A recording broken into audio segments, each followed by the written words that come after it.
India market invest মাইন্ডসেটে আপনাদের স্বাগত। যারা চ্যানেল নতুন এসেছেন তাদেরকে বলো প্লিজ চ্যানেলটাকে সাবস্ক্রাইব করবেন, একটা লাইক করবেন, বেল আইকনটা প্রেস করবেন, তার সাথে অল বাটনটাও প্রেস করবেন, তাহলে নোটিফিকেশনটা কিন্তু সঙ্গে সঙ্গে আপনাদের কাছে গিয়ে পৌঁছাবে। এখন আমরা সোলার রুপটপ নিয়ে অর্থাৎ সোলার এনার্জি নিয়ে কাজ করে এমন একটা কোম্পানি নিয়ে আলোচনা করতে চলেছি, যেই কোম্পানিটা কিন্তু এখনও ছোট রয়েছে, অর্থাৎ স্মল ক্যাপ ক্যাটাগরির কোম্পানি।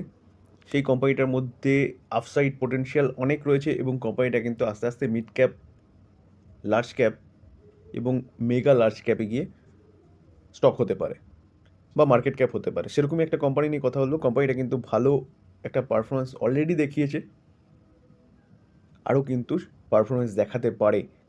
কারণ কি? কারণ কোম্পানিটা কিন্তু রিনিউয়েবল সেক্টর নিয়ে কাজ করে এবং সোলার পাওয়ার নিয়ে কাজ করছে। চলুন কোন কোম্পানি সেটা আগে দেখে নিই। কোম্পানিটার নাম হচ্ছে কেপিআই গ্রিন এনার্জি।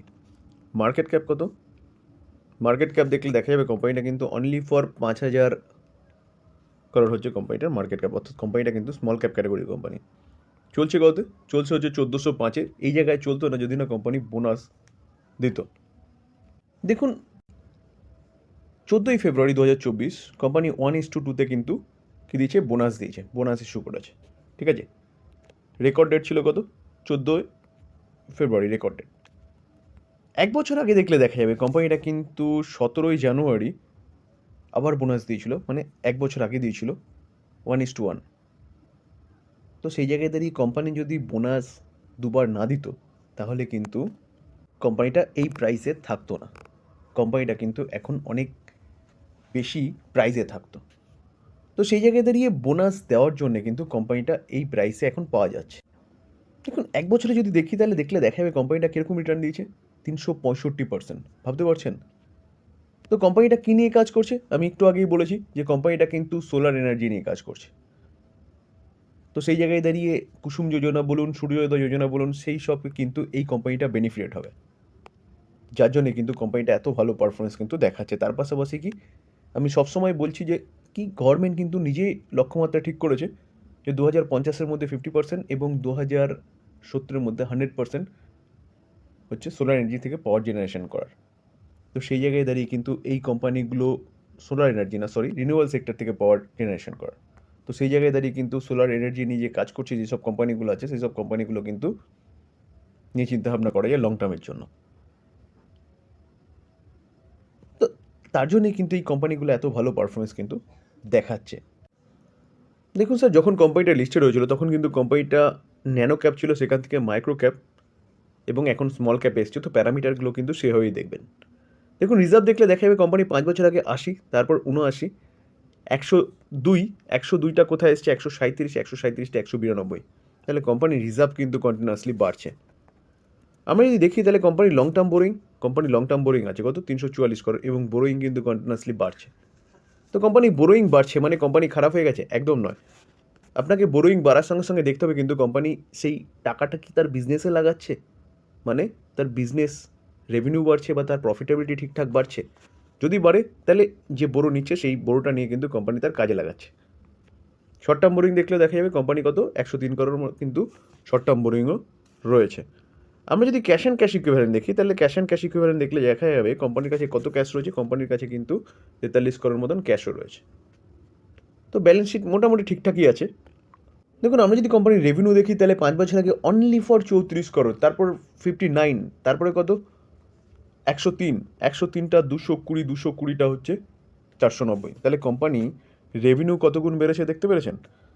34 থেকে বেড়ে রেভিনিউ কত হয়েছে 5 বছরে? 5 বছরে 34 থেকে বেড়ে 490 হয়েছে।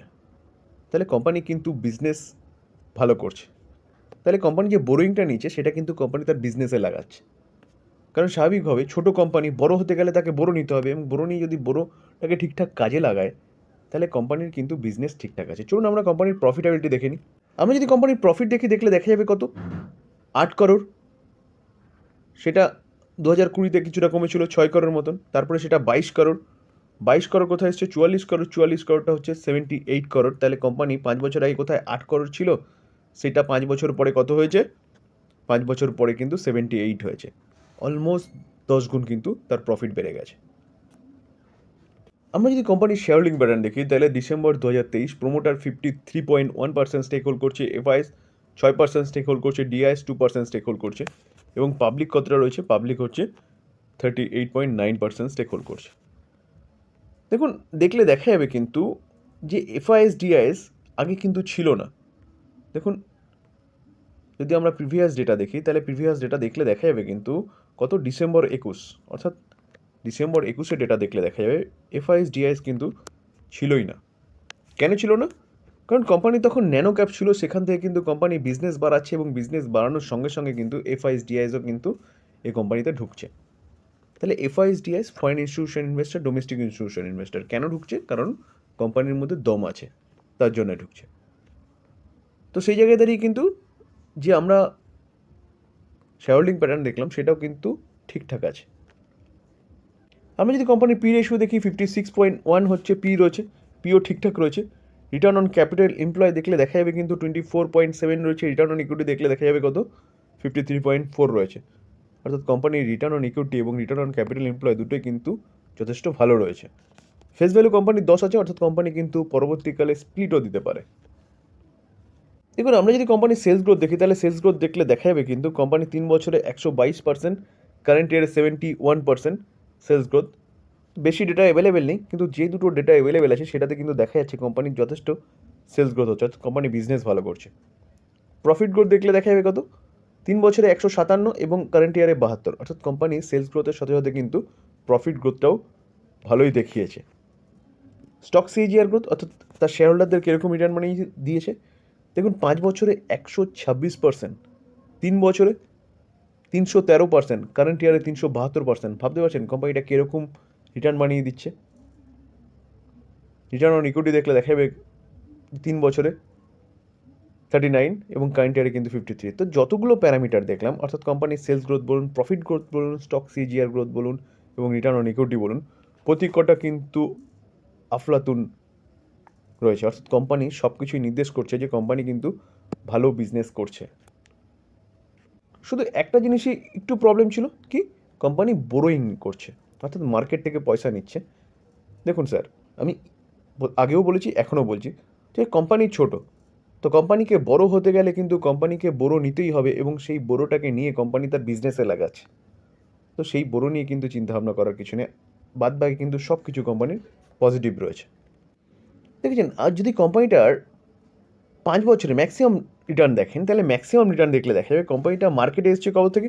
2019 থেকে হচ্ছে কোম্পানিটা মার্কেটে এসছে, এবং 2019 থেকে আজকে 2024, জাস্ট অনলি ফর 5 বছর কমপ্লিট হয়েছে, 5 বছর কিছু দিন কমপ্লিট হয়েছে। তো কোম্পানিটা কত পার্সেন্ট রিটার্ন দিচ্ছে? 5523%। অর্থাৎ 5 বছরে কোম্পানিটা কিন্তু 55 গুণ রিটার্ন বানিয়ে দিয়েছে। 5 বছর আগে যদি কেউ এই কোম্পানিটা বাই করেন, তাহলে সে এখন 55 গুণ রিটার্ন কিন্তু পাচ্ছে কোম্পানিটা থেকে। তাহলে বুঝতে পেরেছেন তো কোম্পানিটা কীরকমভাবে কাজ করছে। রিনিউয়াল সেক্টর দেখুন, রিনিউয়াল সেক্টরে জাস্ট শুরু, কোম্পানিটা কিন্তু তার শেয়ার হোল্ডারদের আরও কয়েক গুণ রিটার্ন বানিয়ে দেবে, এরকম ক্যাপাবিলিটি এই কোম্পানিটার কিন্তু রয়েছে।